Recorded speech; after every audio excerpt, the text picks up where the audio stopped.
All right. Hi, Mary. How are you doing today? Good, hanging in. Cool.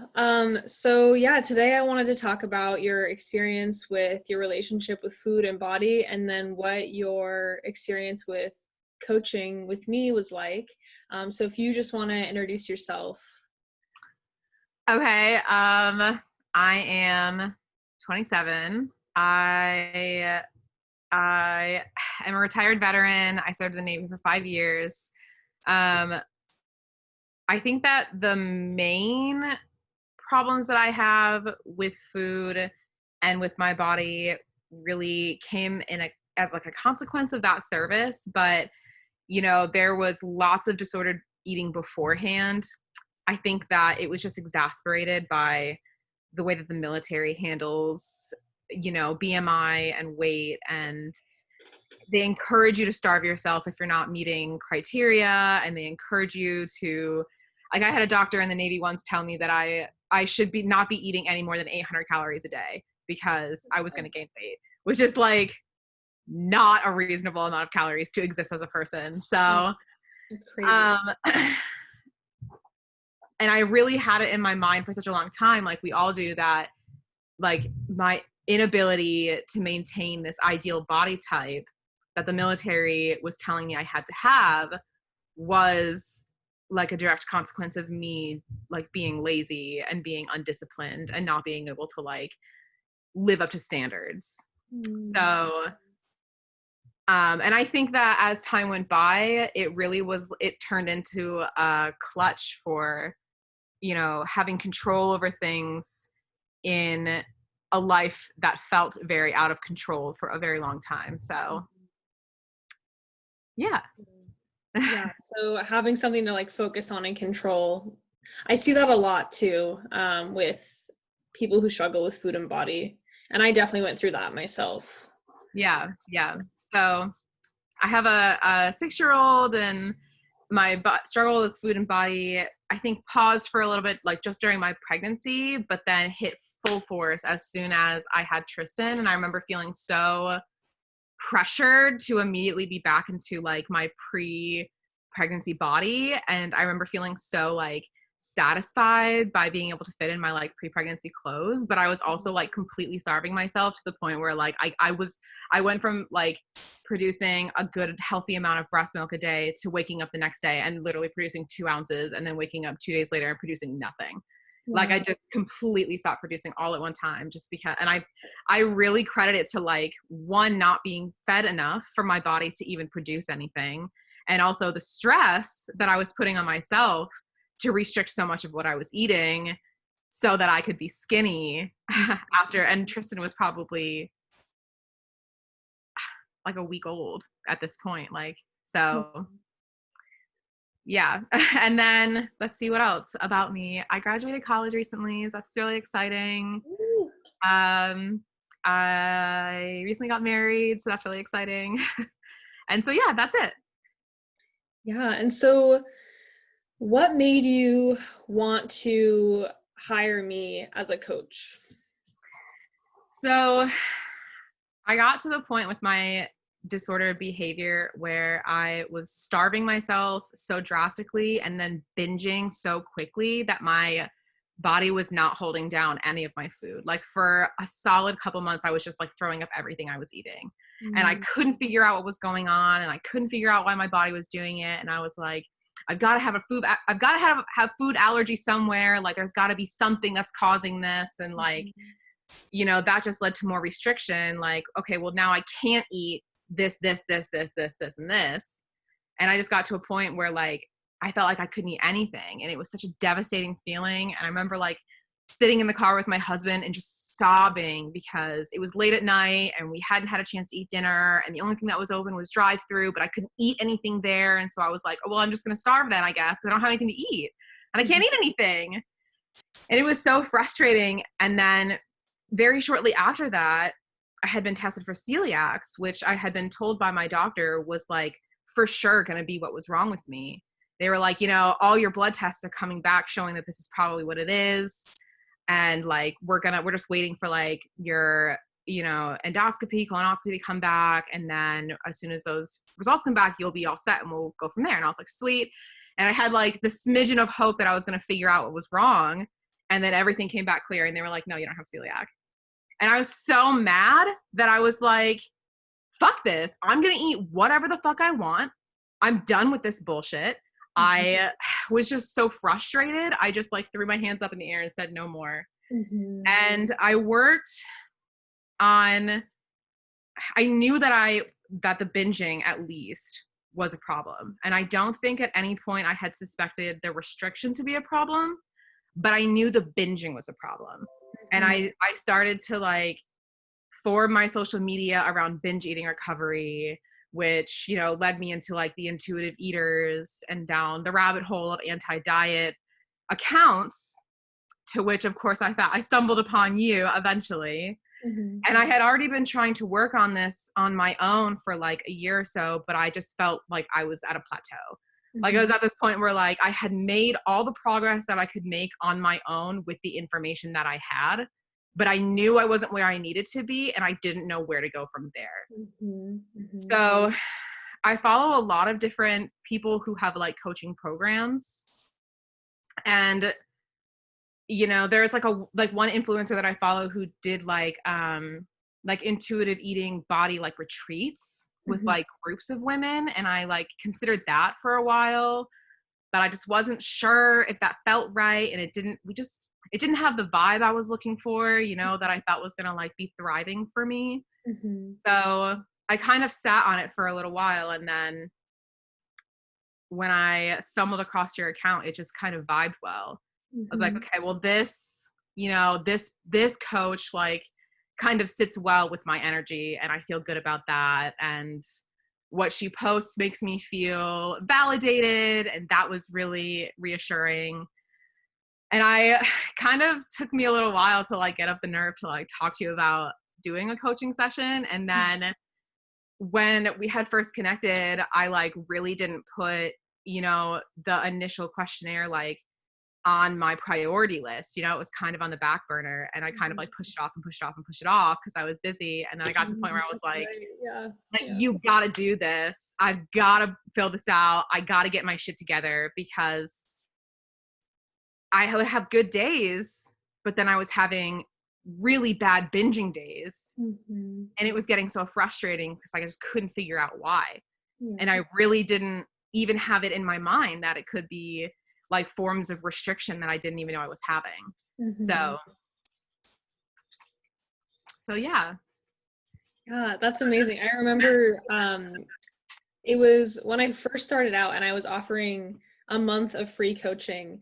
I remember, so we did that together. And then what about that month made you want to continue to like the official 3-month program that I have? It was just like, it was like being catapulted forward. And that was huge for me because it has, been something that I've struggled with for so long. And I had been working on my own for a long time, and it felt like it was very slow progress. You know what I mean? And so then we did that first month of coaching, and all of a sudden it was like, look at like these night and day differences that you can see just from these 30 days, just from this little bit of work, just from this little bit of education has, turned around and provided so much extra life. So I feel like even if, I don't know, even if there had been like some reason for me that I could have thought of not to continue, I don't think that I could have like brought myself not to have done it. You know what I mean? Just because like once you taste the feeling of like being healed, it is way too hard to turn away. Like you are almost there. Yeah, that's amazing. And it was crazy the progress I saw you make in that short amount of time. And I think something that's really important, and I want to hear your experience with this too, is like, of course, having a coach is helpful, but like you did the actual work. And I just want to acknowledge you for that, because you can have someone guiding you, you can have someone saying, do these things, but you have to actually do the thing. And you absolutely delivered on that? Yeah. It was really hard. There were some weeks that were so challenging just because of like the emotional and mental strain of like getting out of your own way, if that Mhm. makes sense. Like so much of it is looking to see internally where you're falling and Mhm. what your behaviors are, consequating for you. And it's not easy to realize that your only detriment is your own thoughts and what you choose to believe in life. So that like restructuring of those beliefs was difficult and like kind of painful in places, but Yeah. also very worth it in the end. Mhm. Yeah. Yeah, it is hard work, and it does take a lot of like pointing the finger back at yourself and going like, what am I doing? And you crush that. And of course we had those times where we had to work through it, but that's a part of the process, and like through that you learn and grow, and just seeing you grow so much was just a beautiful experience for me too. Um so this kind of leads into the next question. So during the last 3 months, what aspects of coaching helped you the most? Oh man. You know, I think some of the conversations that were absolutely the most helpful were the ones that I kind of fought at first, you know. Mm, Like mhm, some of the conversations, like you would say something and I'd be like, well, like, I don't know. mhm, or you'd be like, well, do you feel like that's real or is that a story you're telling yourself? And I wanted so badly to believe that story because yeah, that's the reality that I know, you know what I mean? And it the most beneficial part was being willing to like let go of that like need to control what my reality looks like and separate myself from my feelings in a sense, if that makes sense. Like yeah, thinking logically versus jumping to conclusion, I suppose. mhm, But yeah, that those like yeah, those conversations for me were definitely the most eye-opening. yeah, yeah. And what do you feel like has opened up for you since going through this coaching? How has your life changed? Oh, I mean, every single aspect of my life is different now. And I think about it every day. Like I'm so conscious of the changes as they come, even like the little ones. Mhm, Like today, for example, I'm just hanging out at home and I started to get a headache and I was like, oh man, like my head's starting to hurt. Obviously, I can't take any NSAIDs right now and I hate Tylenol. So I was like, well, I'm not going to take anything because I kind of can't, but I'm probably hungry. And so I like made myself some lunch and I ate. I felt much better. And then I mhm, thought to myself after the fact, like, even just a month ago, I would not have been able to understand that as a hunger cue. You know what mhm, I mean? I would have gotten the headache and I would have slept it off probably because that's what's worked for me. mhm, And the idea of it being my body trying to communicate something with me would not have even been in the cards, you know? Or like when I found out I was pregnant a couple weeks ago, so much of that was intuitive, you know what I mean? Like I really didn't know if I had missed my period. I didn't know if it was coming. I wasn't really sure when it was due, but like I just had this feeling. You know mhm, what I mean? And that connection with my body is something that I definitely didn't have before this journey. Or mhm, like even deciding what I wanted to eat for lunch today. I'm opening my fridge and I'm not thinking, what's the healthiest thing for me? What's the lowest calorie? What, is gonna help me with my goals? It's just mhm, like, okay, well, what do we have? And like, what sounds good? Do mhm, I want pizza rolls or do I want this Velveeta? Or do mhm, I want like to steam some broccoli? I don't know. What sounds great? And so I ended up steaming broccoli and then throwing it in Velveeta because they both sounded mhm, good. And that's just like it just takes no mental energy when you just listen to your body. And then, while it was cooking, I had all this mental energy to do other things. I pretty much cleaned my whole house while I was mhm, cooking Velveeta just because I had the time and the energy to do it. And I know that we've talked about how it's affected relationships in my life as well before, but that's another great example. I started recently spending time socially with people, which is something that I really haven't done in such a long time, a year plus, if not longer than that. Alex and I went out with some friends a couple weeks ago, and it was the first time in over 2 years that him and I had ever been out together. So Mm-hmm. that's crazy. I went to dinner with some friends of mine from work and felt no concern whatsoever about the restaurant that they picked. I was like, cool, I'm gonna go hang out. Like the food, the idea of being concerned about my food never even crossed my mind. Like it just didn't, which is a whole different mindset to have in. It's an entirely different like internal place to be. Oh, that is so beautiful.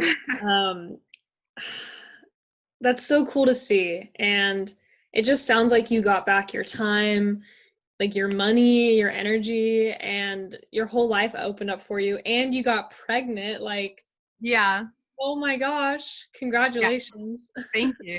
I have wanted to have another baby since Tristan was, 3 months old. And it certainly wasn't from lack of trying that I didn't have another baby up until this point. Mm-hmm. And the only thing that I can really, you know, connect it to is the idea that I just don't feel like my body was in a place to even support that at the point. You know what I mean? Mm-hmm. And that's so different now than it was a few months ago. So Yeah, I just feel like it's such an amazing physical manifestation of the work that you've done. And it's just like the best evidence of the fact that your body is healed. yeah, I know I said this to you a couple weeks ago, but like something that just like struck me like one day after I had found out that I was pregnant last week was like I was like walking in the front door and I was thinking about something that you said in one of our very beginning like coaching calls about loving your body like it's a child, like it's your Mhm. child. If this was your child, how would you love it? Would you Mhm. do this to your child? And now like it literally is my child. Yes, I know, it's so great. Oh my gosh. Oh, yeah, almost about to cry. The next question I have is, what type of person do you think would benefit from having me as a coach? Honestly, anybody who feels committed in any way to living a life that's not revolving around, food or body image. If you are in any way have the desire to live like that and to free yourself of the constriction and the jail time that comes with fucking spending every ounce of your energy concerned with like how many calories are in something and weighing out your food and all that fucking bullshit, if you're just sick of that life, this is the decision for you. Yeah. And what about someone who has resistance to it? What would you say to that person who's afraid to step into this way of living? I think that that's a really normal feeling. I think that it's such a scary transition, even to just think about like, because it's so widespread in our society, diet culture. And of course, that's terrifying. What a completely normal feeling. But, you know, like, how do you want to live your life? Mhm. Which fear is scarier for you? Always being concerned about this weight and only allowing this one thing to control every single aspect of how you choose to live your life, or overcoming that? Like what's scarier? Because Mhm. for me, it was the idea that I was going to diet until I was 70 years old. Mhm. You know what I mean? And just be unhappy until then and just feel restricted and not want to eat in front of people and not want to go out and have to spend 30 minutes deciding what I want for dinner because I can't have what I want because it's not good for me. Mhm. That's scarier to me than doing the work. So I guess you just have to decide for you what's scarier. I love the way you put that. It's like you choose which reality do you want to live in. Yeah, like you have complete control. You can diet for the rest of your life and that's your choice and that's your body, and you can, if that's what's decision is right for you, then I have no I'm in no way judging that. Everybody to each their own, but it sounds dehydrated and I Mhm. just feel like there's more. Yeah, and as we can see with you, like so much opens up when you just let go of the trap of diet culture. Yeah. Yeah. Yes. Literally, you know, nooks and crannies of your brain, parts of yourself that you didn't even realize existed anymore, hobbies that you forgot you had, you know, things that you love that you forgot that you even knew in the first place. So it's a different kind of freedom getting to know who you are. Oh, sounds so liberating. I was just thinking about this today as I was cleaning, like man, I would never have time to have done this a few months ago. I Mhm. just like would be tired because I spend all my energy on other things. And I feel great right now. I'm cleaning the house, not worried about shit. That feels awesome. Alex and I had Thai food 3 times this week. I'm not concerned about any of that. Like, whatever. Wow, that's so amazing. Well, Mary, thank you for being willing to come on here and share your story. I know so many people are going to resonate with what you said, and I know so many women, even though it's not talked about enough, struggle with this exact thing. And so I hope someone sees this and feels inspired and knows that, like, if you can do it, they can do it too. Just because, like I said, I saw you grow so much, and you're still growing, and you're still putting in the effort, and you're still doing the work, and it's just so incredible. And you inspire me too. Ah, So thank you. Inspire me. cool. Well, yeah, if anybody is interested in coaching, please feel free to reach out. You can reach out to me via Instagram, email. You can check out my YouTube channel and my Facebook page, Anna Wegner Coaching, for all of them. But yeah, thank you again, Mary. Thank you so much.